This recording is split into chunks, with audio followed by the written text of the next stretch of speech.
puluhan juta kalau akan meninggalkan ma'rifat kepada Allah Subhanahu wa taala.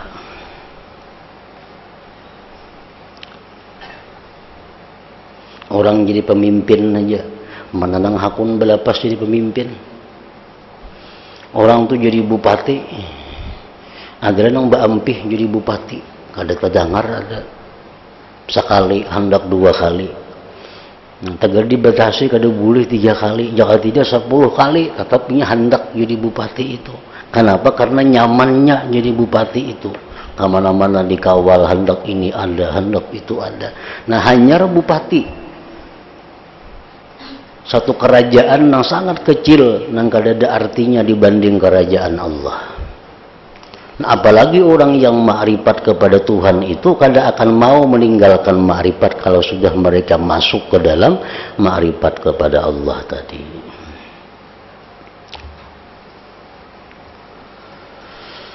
Dan oleh karena itu sebagian saudara Ma'ruf Al-Karhi berkata kepadanya Ma'ruf, beritahukanlah kepadaku wahai Abu Mahfuz, itu panggilan Ma'ruf, sesuatu apakah yang menggerakkan kamu kepada ibadah dan bisa berputus dari makhluk? Kenapa pian ini kuat bana beribadah? Kada tahu urusan makhluk. Kalau pian beribadah pian kada tahu urusan makhluk. Apa sebabnya? Maka ia Ma'ruf Al-Karhi diam. Lalu saudaranya bertanya, apakah mengingat-ingat mati? Apakah pian tu ingat mati? Lalu pian tu beribadah ya kepada Allah. Ma'ruf lalu bertanya, yang manakah itu mati? Mati itu napa? Saudaranya itu berkata, apakah mengingat-ingat alam kubur dan alam barzakh yang menyebabkan engkau ini rajin tekun beribadah? Ma'ruf lalu bertanya, yang manakah itu alam kubur? Alam kubur itu nang mana garang? Saudaranya lalu berkata, apakah karena takut akan neraka dan mengharap surga sehingga engkau tekun beribadah? Ma'ruf lalu bertanya lagi, yang manakah keduanya itu, surga dan neraka? Sesungguhnya pemilik semua itu adalah pada kekuasaannya. Nah, ujar Ma'ruf, surga, neraka, barzakh, mati itu ampunnya hanya satu. Jikalau kamu mencintainya, niscaya kamu melupakan semuanya itu demi dia.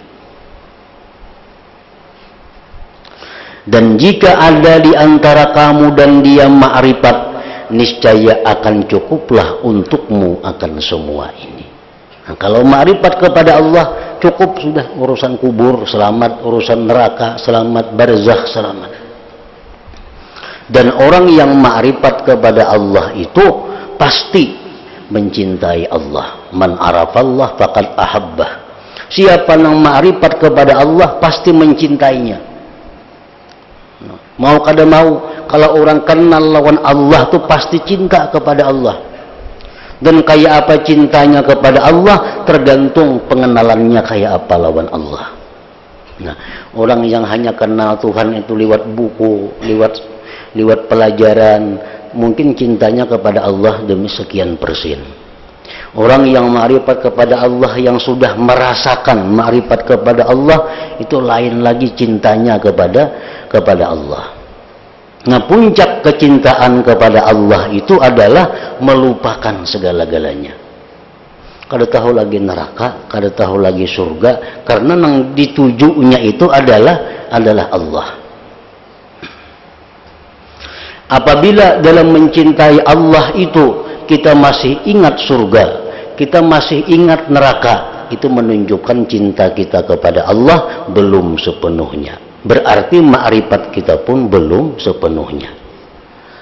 Nah, kita masih takutan lawan neraka, kita masih mengharap surga, nah, kita masih banyak permintaan macam-macam yang kita ingat. Di samping itu kita cinta juga lawan Tuhan, itu menunjukkan bahwa cinta kita lawan Tuhan itu belum bujur, belum penuh. Akibat dari ma'rifat kita belum bujur. sama orang ini mencintai seseorang perempuan. Nah, kayak apa cintanya kepada seseorang perempuan yang seringkali diibaratkan dalam orang-orang sufi dengan sebutan salma atau salwa. Nah, jadi yang satu ini mencintai salwa itu. Salwa itu ibaratnya adalah ungkapan dari Allah Subhanahu wa Ta'ala, diungkapkan dengan seorang perempuan. Nah, salwa ini berada di suatu gedung. Banyak pecinta-pecinta salwa. Ada yang seikung masuk mendatangi salwa itu. Bulik kayak apa tadi? Bertemuan lawan salwa, bertemuan. Kayak apa? Kursinya, wah hebat, kursinya emas. Kursinya emas. Ruangannya dingin, ruangannya bagus, banyak taman, permata, macam-macam. Sudah bertemuan juga lawan Salma. Nah, ini dapat angka 5. Nang Saikong naik ke rumah tadi, ke gedung tadi, bertemuan juga lawan Salwa. Begitu keluar, kan bertemuan lawan Salwa, bertemuan. Di mananya duduk. Kok kada melihat di kursi kah, kadakah? Karena aku asik memandang salwanya. Cat rumahnya napakah kada tahu juga tadi. Gedungnya kayak apa, kok kada pikir lagi. Keasikan daripada memandang salwa itu. Nah, ini yang 10 cintanya kepada salwa. Yang pertama tadi cinta juga, cuma masih melihat saja kursinya bagus, gedungnya bagus, tamannya banyak. Artinya pikiran masih terpecah lawan selain salwa.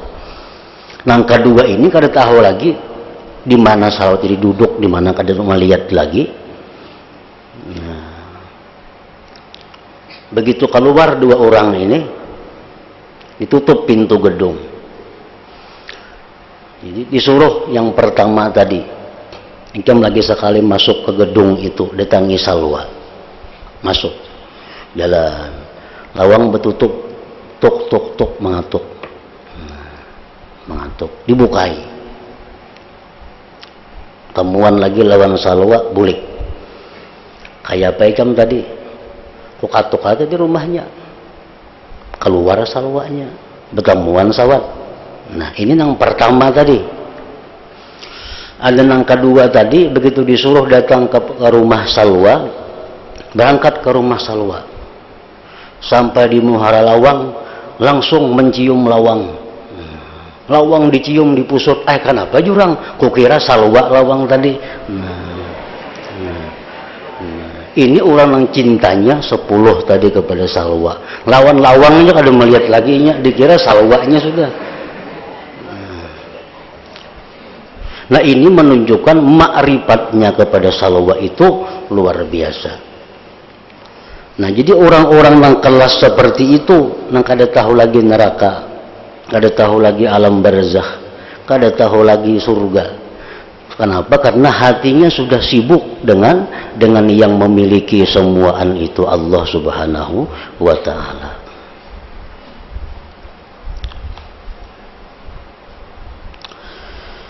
Di dalam cerita-cerita Nabi Isa alaihi salam disebutkan, jikalau kamu melihat seseorang pemuda yang terbuai hatinya untuk mencari Tuhan yang maha tinggi, maka ia telah dilalaikan oleh sebab pencarian itu dari sesuatu yang selainnya.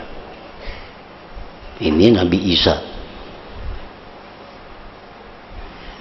Nabi Isa mengatakan bahwa seorang pemuda yang terbuai hatinya untuk mencari Tuhan, untuk bisa mendapatkan ma'rifatullah, maka dia kadang menghiraukan lagi selainnya itu karena sibuk dengan pencariannya itu.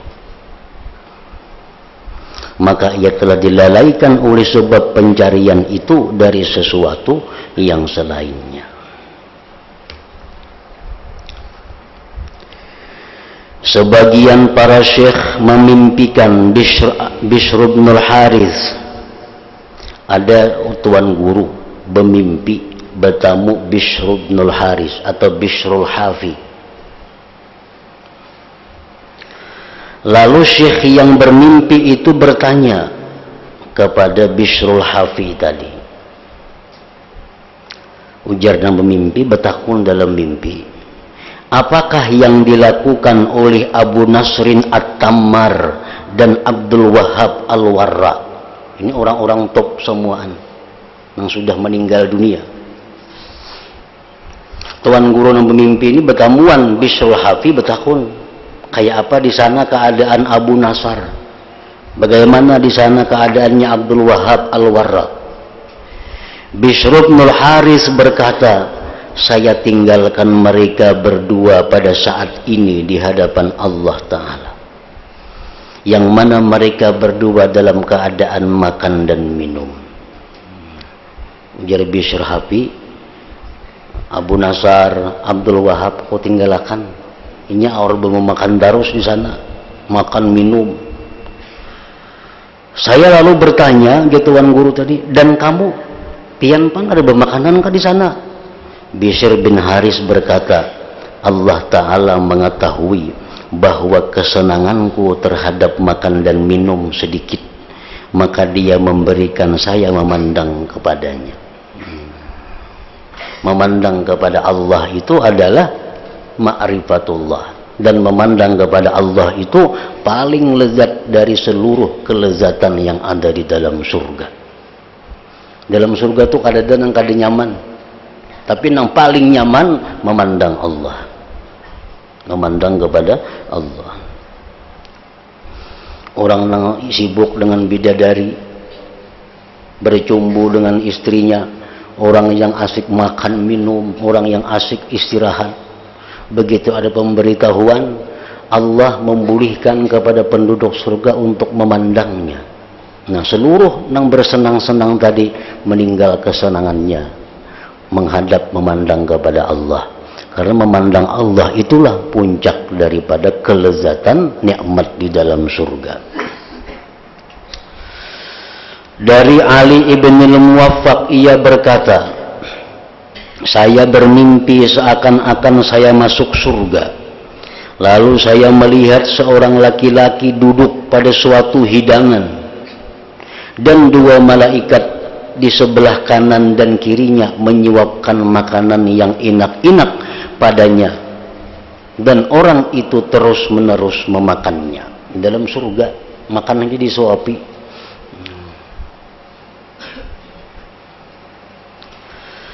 Dan saya, ujar Ali Muwaffaq, melihat pula seorang laki-laki yang berdiri di pintu surga, di mana ia memperhatikan wajah semua manusia.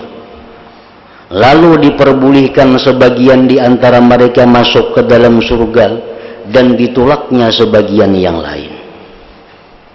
Ali ibn al-Muwaffaq lalu berkata, kemudian saya lewati kedua laki-laki itu sampai ke Hadikatul Qudsi. Lalu saya melihat di kemah-kemah aras ada seorang laki-laki, terbuka pandangannya, ia memandang kepada Allah Ta'ala yang tidak berkedip matanya. Kemudian saya bertanya kepada malaikat Ridwan, siapakah orang ini? Orang ini kada tahu makanan, kada tahu bidadari di dalam surga nih. Ini asik memandang Tuhannya. Ada tadi nang berdua aja orang makan aja juga, malaikat menyuapi, makan terus inya, kada tahu urusannya. Ada nang saya kung ini kada asik memandang Allah. Betakun Ali Muwaffaq lawan Ridwan, siapa nih itu memandang Tuhan terus itu?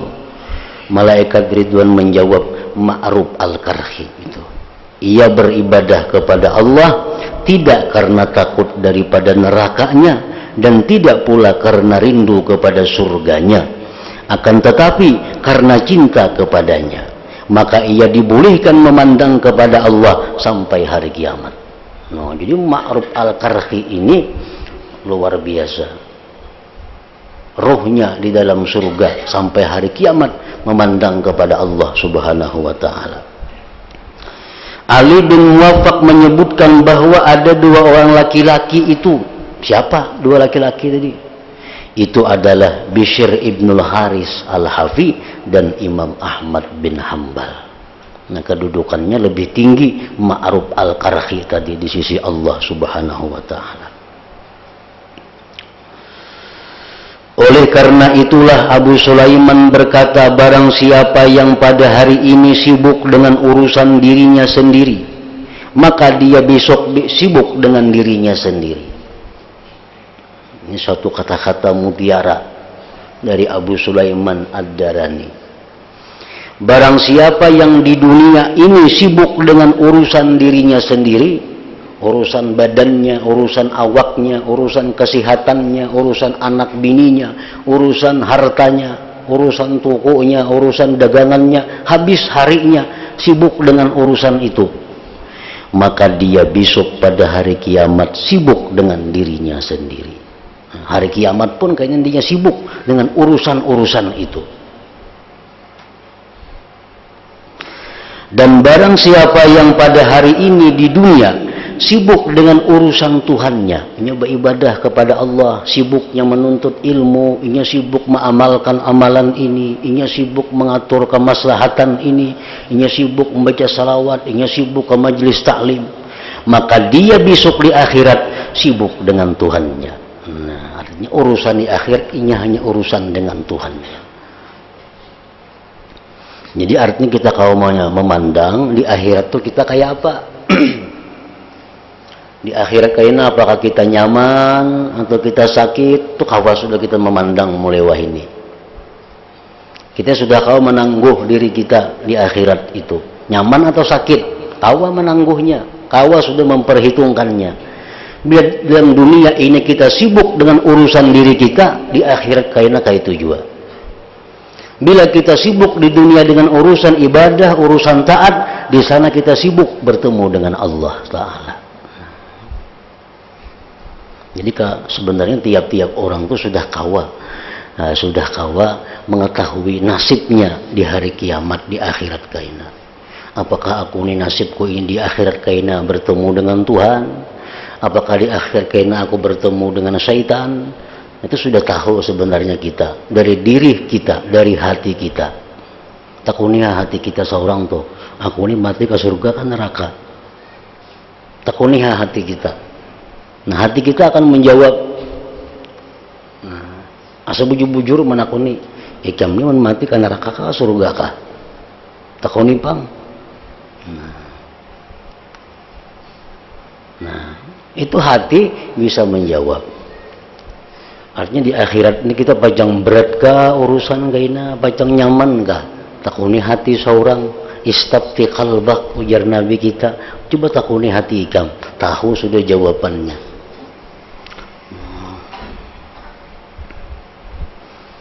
Rumusnya apa? Bila orang di dunia sibuk lawan urusan dirinya, di situ bakal sibuk urusan dirinya. Kepanasan, kehausan, macam-macam sibuknya di sana. Karena di dunianya sibuk mengurusi dirinya.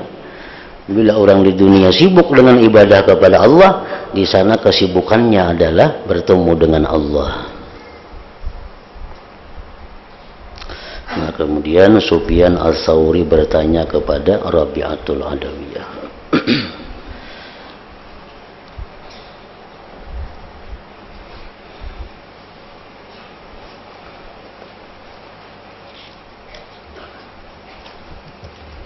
Afdalu dzikri fa'lam annahu la ilaha illallah Muhammadur Rasulullah la ilaha illallah Muhammadur Rasulullah la ilaha illallah Muhammadur Rasulullah la ilaha illallah la ilaha illallah la ilaha illallah la